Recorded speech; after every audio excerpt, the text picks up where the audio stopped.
I'm here today with Lynx Guimond of Sailcargo. We are sitting in the hull of Saba, which is a ship that is being built by a crew of some 20 people, and they've been working on it for about a year and a half. They've got another year and a half to go, and this isn't just an ordinary ship. This is a ship with a mission, and I'm gonna just let Lynx tell you a little bit about what is special about this ship and its mission.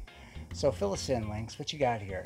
Well, there's actually a lot to tell, Jason, I must say. The mission for the company, I guess, or one of the missions of one of the organizations is to prove the economical viability of an ecological and sustainable transport company, maritime transport company, which is what we're doing here. So we usually branch it off right from the start in two different sectors. We have the shipbuilding, right? A holistic approach, environmental approach to shipbuilding, ethical, sustainable as far as we can go. And then there's the business, which will be transporting goods, right? This is a transport company, which is Saba, but there's also the nonprofit shipyard, which I'm sure we'll talk about shortly. So yeah, the ship's being built to haul coffee. It's designed to haul coffee from the Central America to North America, essentially. She can carry 270 tons of coffee, equivalent of 9 container loads, emission-free. So electric, a propulsion system, hybrid electric propulsion system, and electric generation system, solar panels. But 90% of the propulsion comes from the sails. It's a 3-masted topsail schooner, a very traditional rig.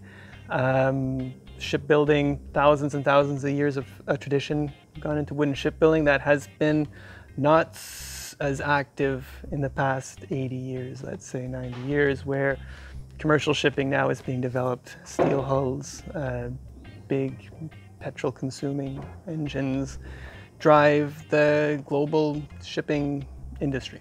Yeah, and you were telling me a little bit about that. And we're have a podcast interview too that any viewers can check out through the link below.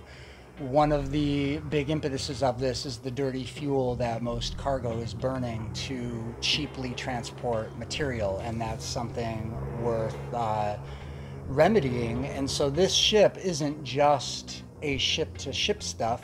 This is a prototype for a new type of shipping. And besides building a ship to have commerce, you're training shipbuilders, you're training, and you're also working with other organizations to improve the different facets of fueling cargo ships, yeah? Mm-hmm. Who are you working with right now? Oh, it's a big network, Jason. It's like I was mentioning earlier, Sailcargo Inc. is actually an open source network and think tank, which branches out to anybody who's has like-minded principles, you can say, right? So organizations all around the world that are rising up, you know, for the greater good, if you want to call it that. We want to support what we judge to be a good ethical practice, right? And that's everything from sourcing materials to who's buying the coffee, to who's selling it, to education. We've worked with the biggest universities here. There's a hydrogen project that we're developing now with the Ad Astra rocket company. It branches out, you know. We work with Earth University. We've been in touch with these guys, the Tech, Universidad Tecnológica de Costa Rica. We work with these guys as well. But so the impact of this project is more than this giant ship. It's the giant outreach that you're having with an international community. And then, you know, really the reason that I decided to interview with you is that you're, again, like, you know, in the spirit of permaculture or other regenerative design systems, you're not just building a ship. You're building community. You're doing outreach to the local community. You're training valuable skills to this essentially ocean-based community here on the peninsula, and you had a volunteer program that you've now been able to graduate into a staff that is doing some really impressive work. So we're going to go around and check out some of your other systems you have here that aren't ship-based. You're growing fruit forest, you're growing gardens, you've got plans for implementing biodigester system. Do you want to remind me any other innovations that you've got on the ground or in the horizons? Yeah, I mean, we would love to become an off-grid clean energy shipyard. Is one of our biggest hopes doing this. Again, this is more on the shipbuilding side of things. Working with the hydrogen technology now, we have the resources to run the whole shipyard on hydrogen if the money was there. Right? This is where the nonprofit donation system comes. People are donating to support projects like this. The nonprofit is a platform for educational and sustainable projects. Right? All right. Hey, let's check out the gardens, right? All right, let's do it, yeah. Okay.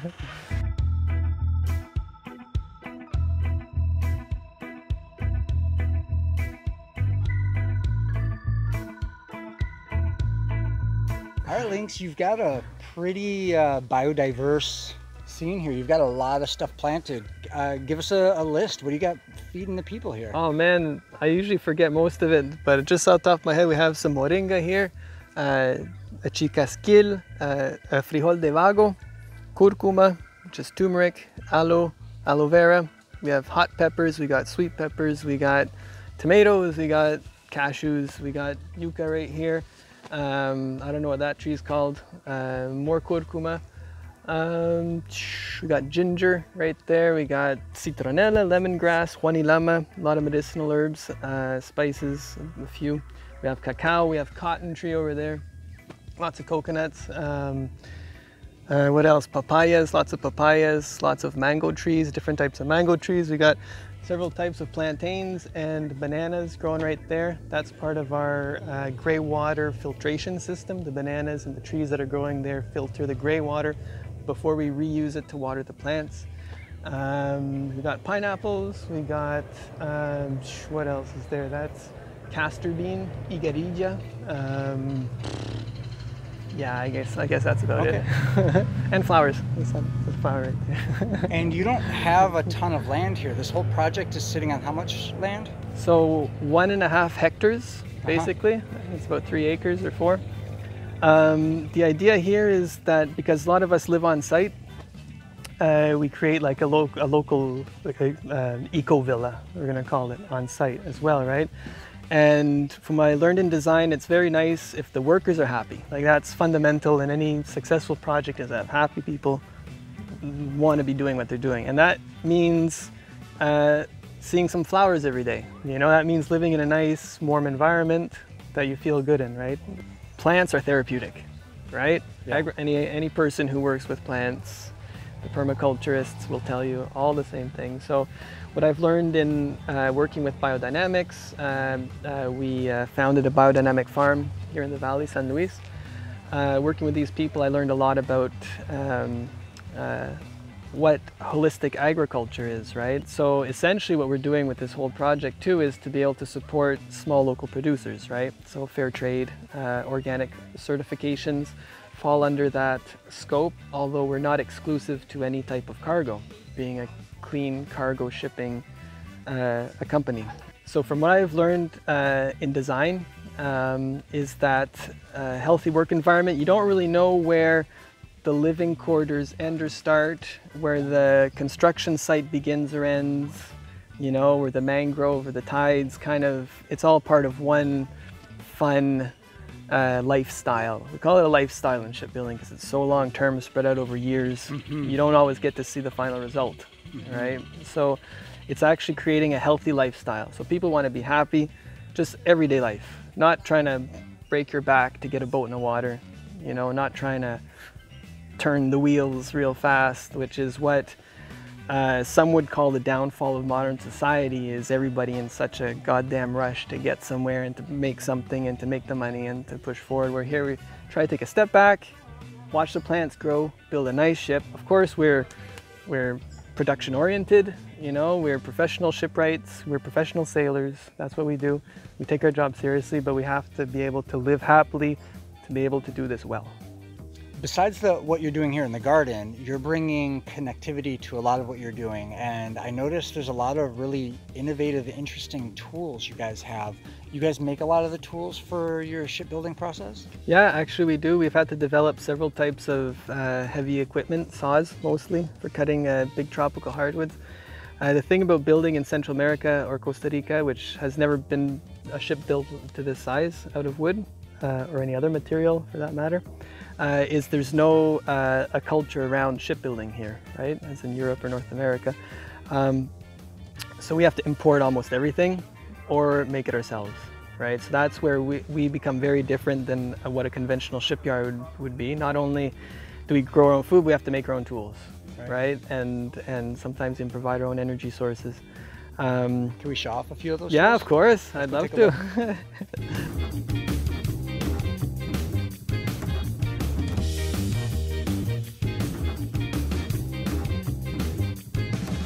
All right, so this is one of the coolest things I've seen here. It might be a little hard to see from this shot, but you've got an old motorcycle mounted to the side of, what is this contraption? What are you doing here? So this is called a tilting bandsaw, or ship saw it's called. It's actually designed specifically to cut the frames for a vessel, a wooden vessel that size.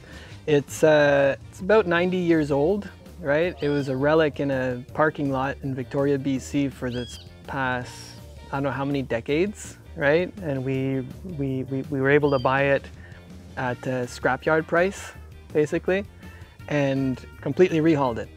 It's this cast iron, very old school, but everybody knows back in the day they made things to last, so it was actually in very good condition. And the only reason we put a motorcycle engine on that is actually a couple of reasons. Usually it would take an electric motor, right? It needs about 15 to 20 horsepower to run efficiently, but we don't have a three-phase power here, right? So this is why we have to develop our own power source. The engine itself tilts with the blade, right? So the whole bandsaw assembly tilts to cut what we call rolling bevels, right, in a curve. You know, so you cut a curve on a bandsaw, but as you cut, the angle changes, and that's to match the change in the ship's hull, that each frame has its own shape specifically. So this is a crucial piece of equipment. Well, actually, you can also do it with a chainsaw. Yeah? Yeah. Okay.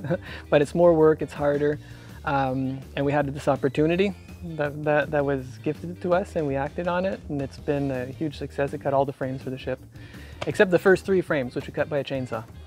So do you have like 1 or 2 particular people here that's like your tool inventor person that comes up with something that you need when you don't know how else to do it? Yeah, well, we got several geniuses working with us, thank God. And we have our own steel and machine shop, which we were donated a steel lathe and an end mill by Acorn to Arabella, friends of ours. They can make pretty much anything here now, which is great. So we can build, you know, I'll show you some of the other machines that we've made. They fix tools, they make tools, and we all have motorcycles. There's a lot of motorcycles on site, so motorcycles are what we have around, you know. And yeah, so most people here can work on the engine when it breaks down. All right, so this is our 12 horsepower manual ripping skill saw, I guess you can call it. It's got that's a 14-inch blade. I think you put it up to a 20-inch blade on it. It's an old engine we took from our Wood Miser sawmill and adapted a fixed blade to it. This is actually just the carriage that we transport on, because she is heavy. I won't lie, she's a heavy piece of equipment. It takes 3 people to operate efficiently, but we've been ripping all our rough planks, all the whole stock, everything, because the timbers we use are so big. She cut this piece of very hardwood right there. That's 6-inch thick yatoba. It sinks in water, very dense. So we need carbide and we need horsepower to be able to rip this wood. That's why we made here in the shop this great piece of equipment. And putting it on that cart just makes it permanently mobile, permanently impermanent. Well, what we do is we back the cart up to the slab of wood, then we unload it. And see all these little rollers here in the steel. This is it itself. This is just its means of transportation to getting it around the yard, as opposed to having to carry it by hand. So it's way easier to move this than the wood itself. These motorcycle wheels. Maybe from that that motorcycle there. Super cool. All right. This is our variable pitch vertical chainsaw mill, I guess we can call it. Also call it Jeep Chiso, which means a homemade Jeep. So we put a chainsaw vertically in there, and you can see the degrees, we can adjust the angle. If we didn't have the ship saw, we'd be cutting everything probably with this jig when it comes to frames and rolling bevels. Yeah, just a good tool to have.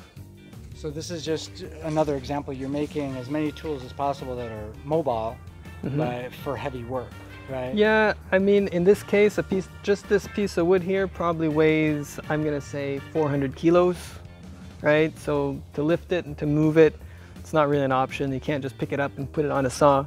So you want to take the saw and bring it to the piece. That's what that heavy mill was for, right? So a piece like this, even if we wanted to cut it on the ship saw, we just don't have the, I mean, it would take maybe, yeah, 400 kilos. That's probably like 10 guys to just be able to lift it up, right? As opposed to just having 2 people use this to cut it on the ground.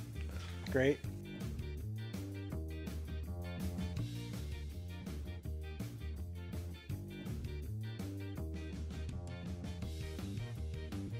All right, so basically one of the first things that we built when we started renting this land was these tree platforms, these tree houses that I sometimes design and build. These were done very quickly. A weekend a platform. It took 2 days to build and to raise. With how many people? A small crew, 5, 6, up to 7 people maybe. Professional riggers, carpenters. That was when we were first getting started. So it was kind of like a weekend party for like the old school crew that we kind of roll with here, you know. So get everybody together and get some platforms up, and it's always a fun time, basically. So that was our initial, that was my first living quarters, actually, when I was the only one staying here. And it later became our first office. It was actually designed as an office building.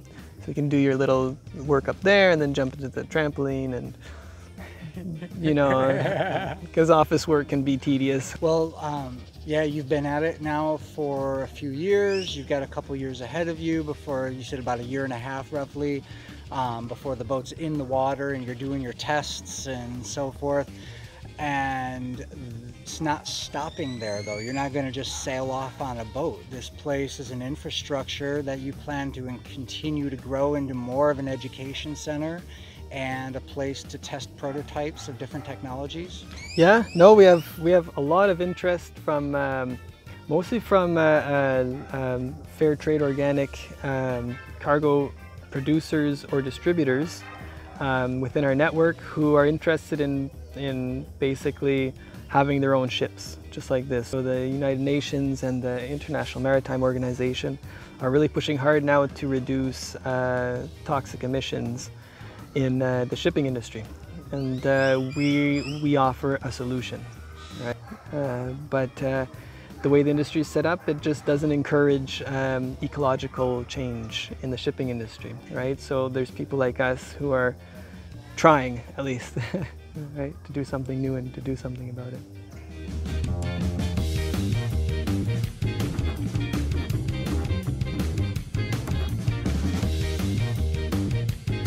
All right, so here we are standing in front of our new greenhouse. It's kind of a pilot project to see how it's gonna go.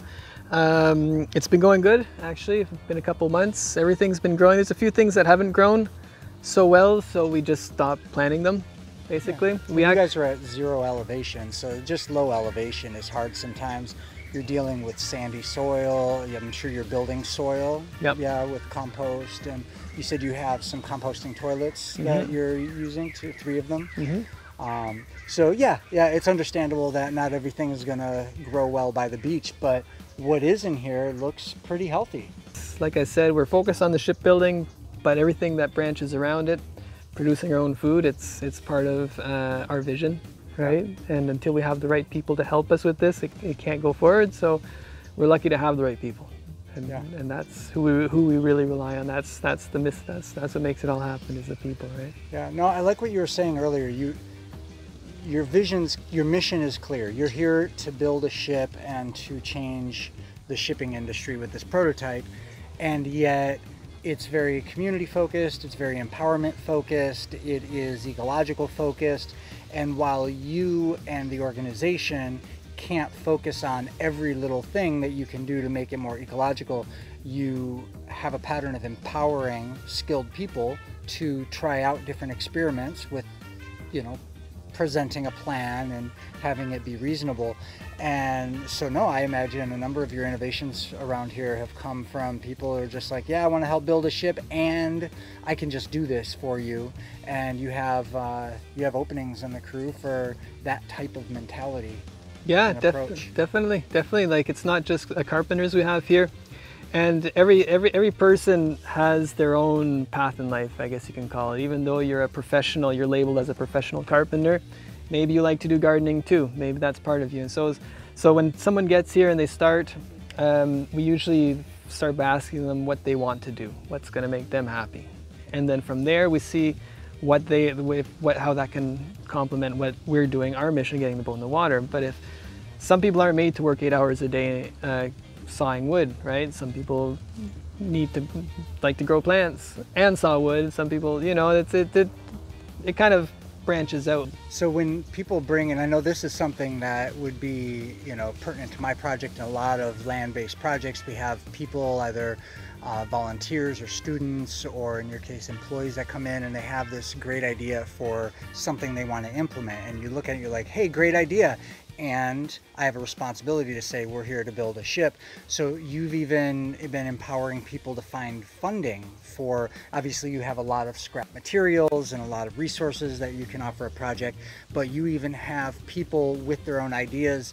You're saying, hey, okay, but you got to find the funding, and you're finding success with that. People are saying, okay, and they find it and they make their project happen. Mm-hmm. Well, I mean, it's kind of hit and miss. It's at the same time, like it's something that we want to definitely empower people to do their own thing. So we've had people, for example, this whole food production is the it's the responsibility of this one local girl that we're working with, and she's been doing a good job.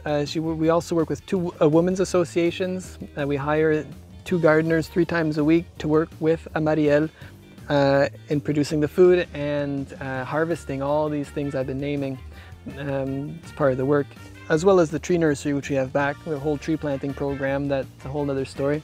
Tell us a quick piece about that. Okay, so basically fundamental to what we do here, a good carpenter builds something that's going to last longer than it's going to take the materials to regenerate themselves. Right, so that by building a boat that can last 50 to some boats last up to 100 years, that by the time that boat is ready to retire her life, we would have planted enough trees to build 10 boats like that. You're working with a hectare and a half, which you know, for people in the States, it's about 3 acres that you're working with here, and that's obviously not enough room to plant trees for 10 ships. So you have partner projects that are hosting the reforestation? Yeah, absolutely. So we're affiliated with a 501c3 nonprofit organization called Amigos de Costa Rica that we're able to receive donations for our tree planting program here in Costa Rica. It's called Trees for Seas. It's on the website. Basically what we do is we have many connections, right? If you have a farm with a big piece of land that you don't really know what to do with, we offer to plant trees on your land, and even to pay you as a farmer to look after these trees, right? So to ensure that the trees will grow. There's also every farmer basically that we work with, it's basically a custom job, right? So some people need a better watering system or irrigation. Some people need to work on fixing the soil quality, right? Other people are just ready to plant really nice exotic hardwoods on their land, right? And there's already, like they call it, the charal, which is a pioneer forest, which we recommend. Let the pioneer forest start before planting valuable hardwoods or food forests, or as an agriculture, you know what I mean, right? Like it isn't just put a tree in the ground and you've planted a tree. No, you need the guilds of biomass and nitrogen fixers and understory, overstory, all of that. Yeah. Exactly. So we're learning ourselves. It's a learning process. We have, I think over 4,000 trees now planted. We have 10% of the profits are dedicated to a reforestation. We get donations through the nonprofit. We have also a reinvestment system, right? So the investors of SEBA donate as much or little as their return on investment to this program, which is to help small producers basically produce ethical cargo to be able to ship on board SEBA, for example, right? Creating circular economy. Yeah. Wow. Lynx, I think right now we're going to end our tour of this place. You have more innovations here than I think we have time for in one session, but for anyone watching that would like to hear more about what you're doing, we've got this podcast episode that you can find through the link below, and yeah, we will explore more and unpack some of your systems there. Excellent. Cool. Thank you, Jason. Boom.